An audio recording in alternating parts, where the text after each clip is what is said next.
Have you ever set a custom white balance and thought, perfect, 5,500 Kelvin, only to see your photo look a little bit too yellow?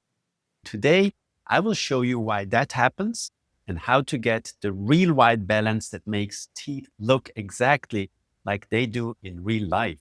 So let's fix this issue.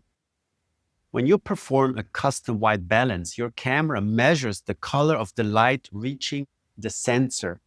It looks at your reference card, usually a gray or white surface, and calculates a correlation to make that surface look neutral. The key point is it measures the light, not the subject.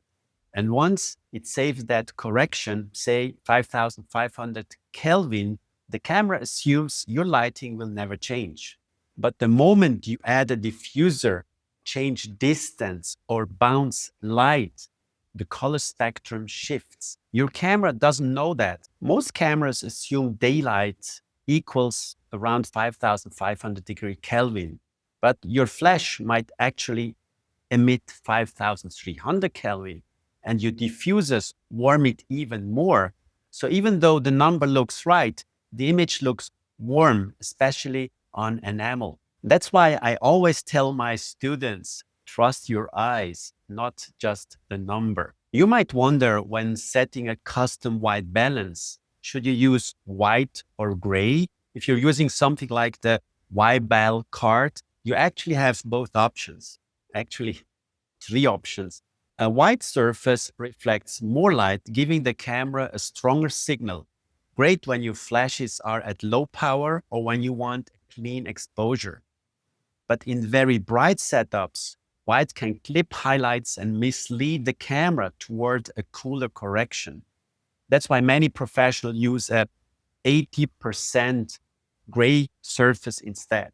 It reflects light more evenly, preventing overexposure and giving the sensor a more balanced sample. Some cards like the Y-Bal include two shades of gray, a light and dark one. The lighter gray works better on the stronger flash output, while the darker one is ideal when your light is softer or diffused. So yes, both work. The important thing is that your reference card sits exactly where the patient teeth are.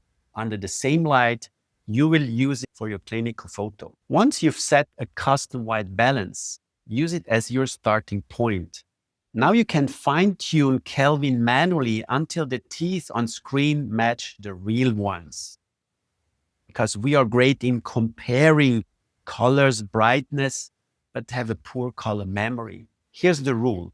If the image looks too warm, lower the Kelvin, the camera adds blue, cooling it down. If the image looks too cold, raise the Kelvin, the camera adds orange, warming it up. And yes, it feels backwards.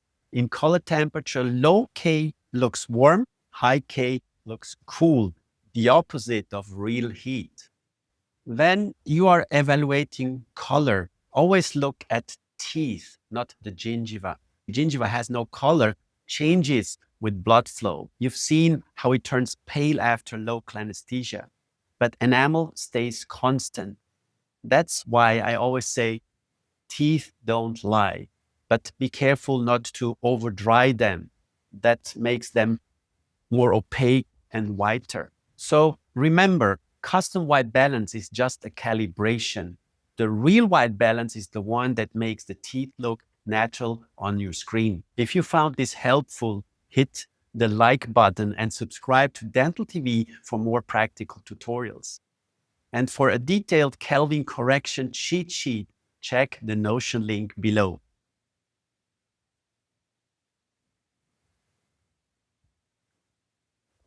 Thanks for watching, and voila!